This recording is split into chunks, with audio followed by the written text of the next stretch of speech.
Everybody. This is the most difficult task, to keep the audience engaged after a lunch session. And a lawyer is worst in that. I can easily put you to sleep.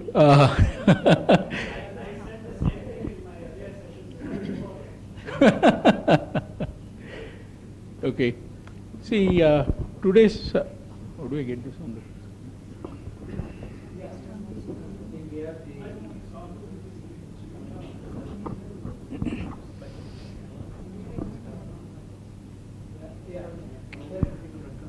Yeah, object of my session today is, to talk about a few really basic aspects of doing business the right way, where law comes into interaction with business, which can result in a great value add as far as your business is concerned.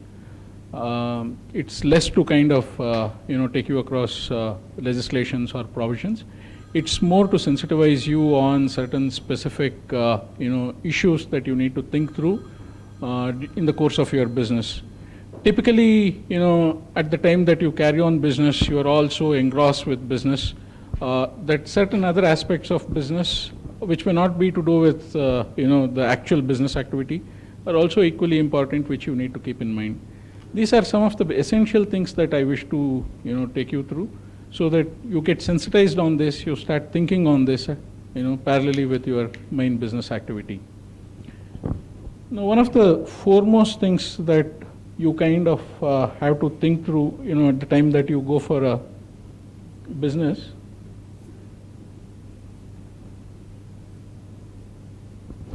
is whether you've chosen the right corporate entity. No, you might, most of you may be entrepreneurs here, and so you might think that how can I decide on which corporate entity that I should choose? That should be the job of, a joint job of both the advocates as well as the chartered accountants. They should plan this for me. That's absolutely no. In fact, the first step towards choosing the right corporate entity would be for you people to decide on what do you want to do with this business. Is this business which you have set up so that, your family can succeed to this and, generations after generations they can succeed? Is that the object? Or is it that you want to create a great value so that you offload the value over a period of time and, get money? Is that the objective? Or is this some kind of a mechanism to save on taxes? Is this an exercise of tax planning? That's something what you alone can decide on. You are the best judge when it comes to what the objective is for which you have set up an entity. Then in fact it falls very easily on the shoulders of both the chartered accountants and advocates to decide on which would be an apt corporate entity for that kind of an objective. Like if it's purely, kind of a family venture, then you are better off with one kind of an entity. If it's purely to build value and then offload the value over a period of time and make money, then it's a different kind of a corporate entity. So the first and foremost thing before you even start off with business is to decide on what kind of entity should be carrying on this business. So that I would say is first thing that from a legal perspective you need to decide. First you decide, you see what the objective is, then you talk to your lawyers and chartered accountants to plan that kind of a corporate entity. Second, choose the right ownership structure. In fact, this is very essential. People build up value over a very short period of time. Then if you see the corporate structure or the ownership structure, it's so complicated. In fact, as a law firm, we carry out due diligences for various investors who want to invest in target companies. Company has excellent numbers. The financial due diligence is, it comes very clean. But when you do a legal due diligence and you try to see what is the corporate structuring or the ownership structure, it's so complicated. Man would have ended up giving shares to everybody in his family, from a kid which is born to, the oldest member in his family. It looks so jumbled. Then, he would have given it to his few friends. It's such a complex shareholding pattern. These kind of shareholding patterns just put off investors. I'm sure Mr. Surya would agree with me. Keep your corporate ownership or the ownership structure of whatever entity it is clean. It has to have certain key shareholders. You may think that, okay, fine, I may want to give some ESOPs and such other things to my certain key employees. Give them within a particular percentage. By and large, the majority shareholding should be between whosoever are the key promoters of the company. Don't get into complex, ownership structures where you have some, few partnership firms, crisscrossed holdings and things like that. These are things which kill business value. You may have whatever numbers ultimately. End of the day, when you are trying to, offload a part of your value, then this is when, you have these problems. Even in a scenarios where, somebody might not want to take over the entire company, but even if they want to, say, take over 10 or 15%, they would definitely be not comfortable when, you are not even able to get some key shareholder to the table at all. So these are things which bring in a lot of discomfort when it comes to investors. So essentially, apart from adding up business value, this is one more key thing, that make sure that you have the right ownership structure. Only the key promoters are the shareholders, majority shareholders, or to a large extent holding close to about 75-80% each. Within this structure also, you can still have sufficient space for ESOPs and things like that to your key employees.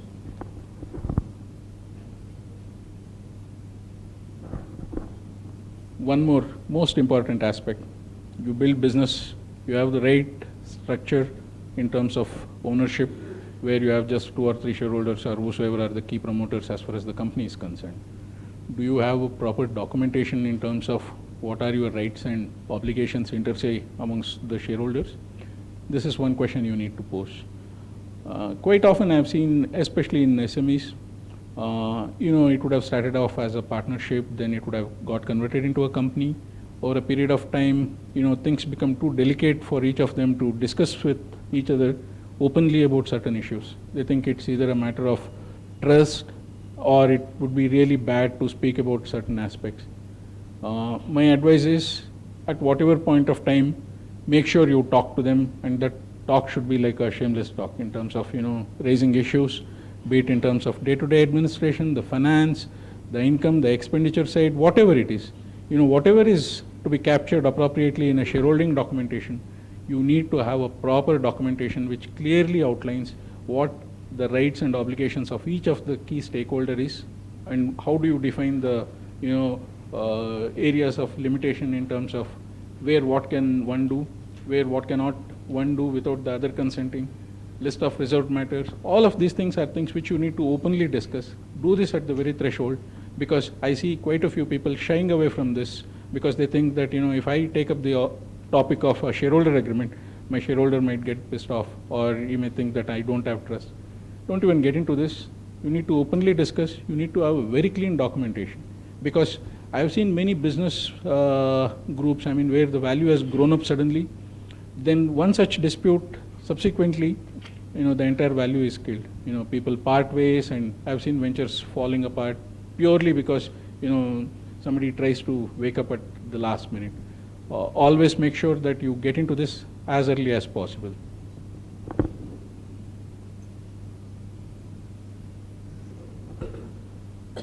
As a growing business, you might think, kind of having systems in place is going to be a big burden on you. You may still do with whatever was the traditional way of doing business, be it on the procurement of goods or services, or if you are in fact even in the business of sale of goods or services. You might think that you can do business with some small purchase orders. Why get into detailed agreements, detailed documentation? So you might not even want to spend the time or energy as far as having proper documentation in place. From a legal perspective, trust me, today, if you have the proper documentation, you will kind of succeed, be it with any third parties or with the contracting parties or with even government or tax authorities. This is something which is very, very essential. Business documentation should be, in fact, very clean. What you want in terms of business, probably you will know, but what legal implications or tax implications, only your advisors will know.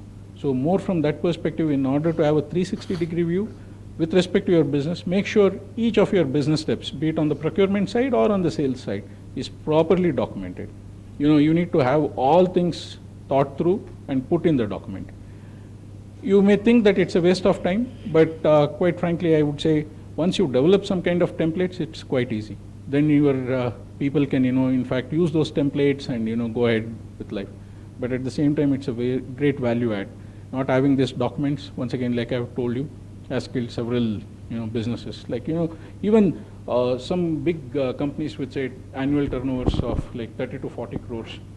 You go to kind of, I'll give you an example of a power company. They do sales of power on the exchange, power exchange. Their turnover is close to about 70 to 80 crores. You go to ask them, do you have power purchase agreements or anything, be it with people who take it over a long period of time or even spot exchanges? They don't have any kind of documentation. The guy would have taken some template which has been approved by KERC long ago, using the same for power purchase agreements and things like that. And anybody who wants to invest in your company or you even do business with your company, I mean, it sends a very wrong signal. So, whenever it comes to ensuring appropriate legal documentation for business, it's one of the key things. Second most important thing is HR, apart from your actual day-to-day business. This is one other area where you definitely need to make sure that all your documentation is something which is proper. In some places, it's just a verbal thing in terms of be it fixing the salary or is bonus or anything.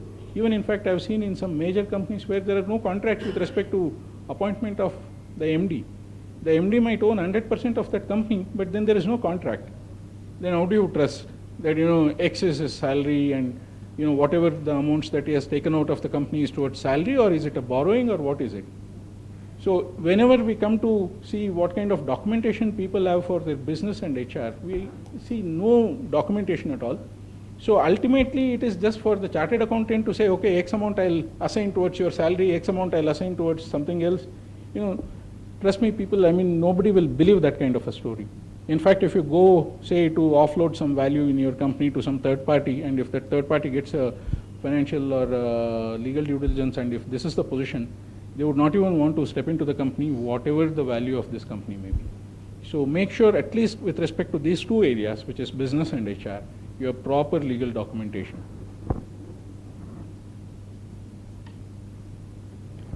Of course, there are detailed IPR sessions which are coming subsequently. Oh, it's over. So I won't waste your time. So you know that the entire value is in terms of your IPR for many companies. Especially I'll say on the services side, it could be your software and things like that. And even with respect to the other side, the good side, I mean, it would be your trademark and trade name. Give absolute importance to these kind of things. Register the trademarks at the threshold, not after your trademark has got some kind of value. Even at the very threshold, please reach out to the appropriate professionals, IP professionals. Get your IP strategy in place. In fact, their strategy is also, they advise you even in terms of where do you want to house this IP. If your IP has a great potential, I'm sure they'll advise you, maybe you keep a holding company somewhere outside of India, keep the IP there, have appropriate technology licensing agreements within India. So it is not just going and getting your trademarks or your software registered or getting appropriate statutory registrations done. There is a whole lot of strategy and planning involved in your IP. If you are starting off on a venture which is IP centric, there is a whole lot of planning, there is a whole lot of strategy involved, which you can only get that value from IP professionals. Please give appropriate value to this and make sure you protect your IPR properly. Of course, this itself can take 2 days session when it comes to compliance. Many people might say, why do we need to spend money on compliance? If you don't spend money on compliance and if you're not compliant, then the cost of non-compliance is much more.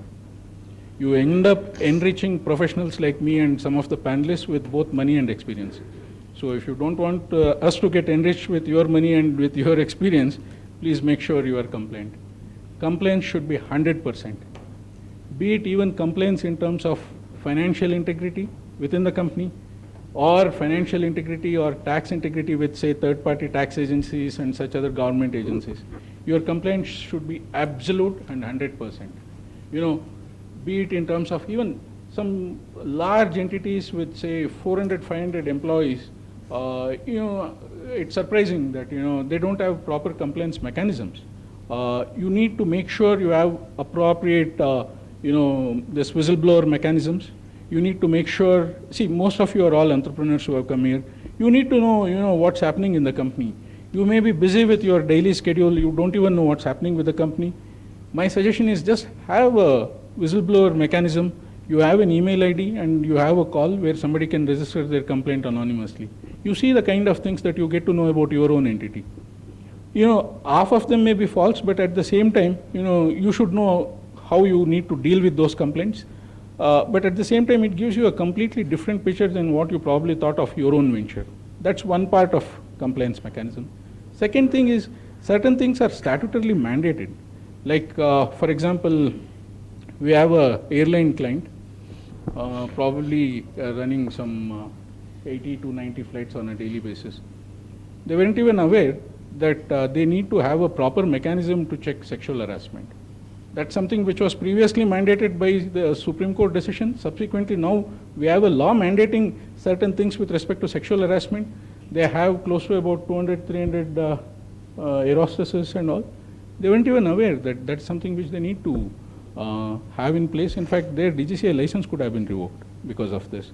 So, irrespective of the size, I'm saying when it comes to compliance, make sure you spend the necessary time and effort at the very threshold, so that you don't have to then incur huge costs as a subsequent thing.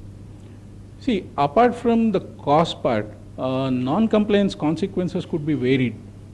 You don't comply with certain essential or mandatory provisions of law, this could result in one, penalty from a tax authority perspective if the non-compliance is in, say, the tax area. Second, it could also result in, say, some kind of blacklisting by some of your customers, because if they want 100% compliance and if they see that you are caught in some kind of a non-compliance thing, so it could be loss of business. Third is, whatever value that you have built up as far as your business is concerned, overnight it could just drain out. Because one name, recently, there was a Chennai company called Stazilla, and one small non-compliance somewhere with respect to a very small issue, overnight, their entire brand equity, everything vanished. So these are things where the costs of non-compliance could be huge, and whereas at the threshold, the cost of compliance could be a small percentage of that. So if somebody asks you, why should we be 100% compliant? Because the costs of non-compliance are huge.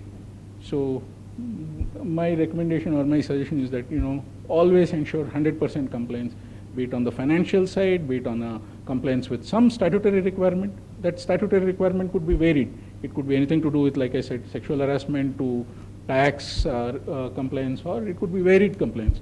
Just make sure you have appropriate ways to address non-compliance also within the organization. Make sure you have a proper mechanism to deal with whistleblowers, how you want to protect those whistleblowers. That's one best way to come up, to come up with what your company is, which you otherwise might not be aware of. So that's where we need to be 100% compliant. That brings me to the end of my presentation. I hope I was within the time allotted to me. If anybody has any questions to ask, I'm free to field.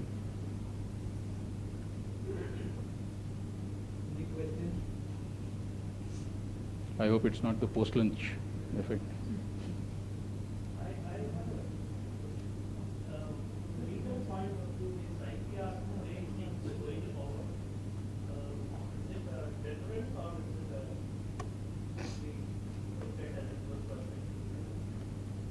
See, IPR can never be definitely, this is my view, that it can never be a deterrent. It's part of your growth. It's of course quite individualistic in terms of both the entrepreneur and the main object of the company. Within that, having said that, it's definitely a growth strategy. It's part of your essential growth strategy. Today, gone are the days that, where you end up selling off-the-shelf product. Today, everybody thinks that their product has a USP, their services as an USP. Now, how do you protect that USP? It's purely where it's IPR. Second is, IPR also has a tax and a financial planning nuance. So even there, IPR has a large role to play in terms of where do you want to house the IPR. Many people would want to develop it in India, but from a tax planning perspective or from a financial planning perspective, it is better you have them in one of the tax havens, and then you have appropriate licensing agreements with the other entities. So IPR is part of the growth strategy. It's part of your financial strategy as well as your tax strategy. So there's always been a discussion within the IPR circle of filing a patent or keeping it open source or in the scientific community. That's what I. No, as far as that is concerned, see, once again, IPR is a big basket. Yeah. So you have trademarks, you have you have patents, you have copyright, and so once again, there within each of those, the answer could be varied, and within each of those subsects also, the answer could be varied depending on what is the product that we are talking of or the service that we are talking of. This entire thing of open code and things like that, even a guy who uses an open code and develops something new would want a protection for his this thing. Yeah, he forgets conveniently that he has used a platform which was an open platform. Because we have some grandfather scientists who are very anti-IP, anti-patents. There's one circle which strongly thinks that you guys are making too big a wall and not allowing society to benefit. We hear things in some of the products. No, as far as I agree with you. I agree that strategy. Thank you. I have one question. If you are custom manufacturing a product for, say, a company, for the case we were discussing over that, for a company based in the UK and maybe let's say Bangalore, then they find out that that company who gave you the design for custom manufacturing actually has infringed their patent. You are also liable for collateral damage and so appropriate to whatever the compensation the effect of that. With an agreement with the company prior to taking up the project saying that they absolve you of all liabilities and the agreement. Is that letter from them or agreement with them good enough to protect you? yeah, typically this is in connection with a job work kind of a thing, or a tolling or a job work, where you get material from the principal. Even in a scenario like typical scenario, like say for example, I give some software to somebody and then ask them to develop from there a different product. In both the scenarios, we typically have a clause where there is a covenant from the principal to the agency which is working that the software which they have given is either proprietary or that there is an appropriate license. And we also get an indemnity from the principal to the job worker. So that kind of protects. Yeah. In fact, this is one exception to the limitation of liability, because typically we have seen this like US IT companies or say even European IT companies which kind of want people in India to develop something for them. They kind of send their own softwares. In fact, most of the Indian companies now, they don't accept limitation of liability. They say, if we have any third-party claims on us for having infringed their software, which you have covenanted is your software or that you have given it from a legitimate source, then there should be no limitation of liability protecting you. We should be able to get full indemnity from you. Yeah, that's valid. This is something that all of us need to be aware of, because as we keep going along, there may be companies wanting to get work done from us, typically manufacturing, etc. So, in terms of any infringement, it could be even trademark. They may be using trademark which are infringing, etc. It's nice to get from your principal getting the product from you done, some kind of an indemnity or a disclaimer or something, or they say that, like you said, it's either proprietary or they take full responsibility for anything. They absolve you of another trick is they put a limitation of amount. Is charged to that. You have to be careful about that. Especially when it comes to this kind of claims, you should say that the limitation of liability should not apply, because you can be sued for an unlimited amount. So, yeah. So you should clearly say that these limitations cannot apply whenever I have to seek indemnity from you. These are territorial limitations for all these legal. Like the same case, it happened in my case. From UK, the earliest sample we developed it.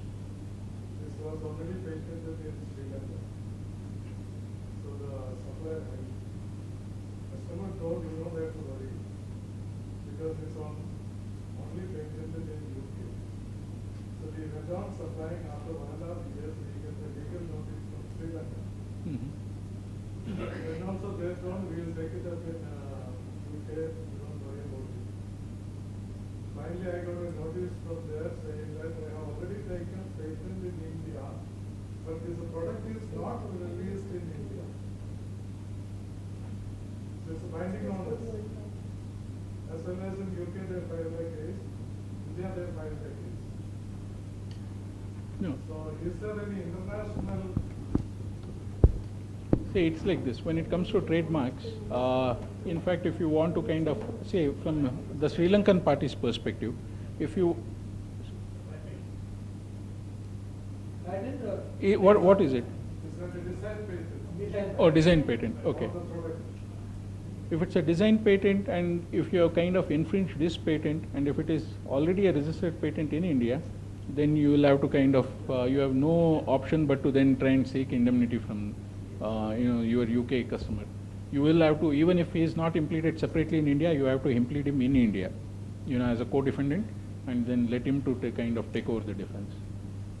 Because as far as you are concerned, I'm sure you would have had some representation in some documentation saying that that patent is theirs, that it's registered in UK and things like that.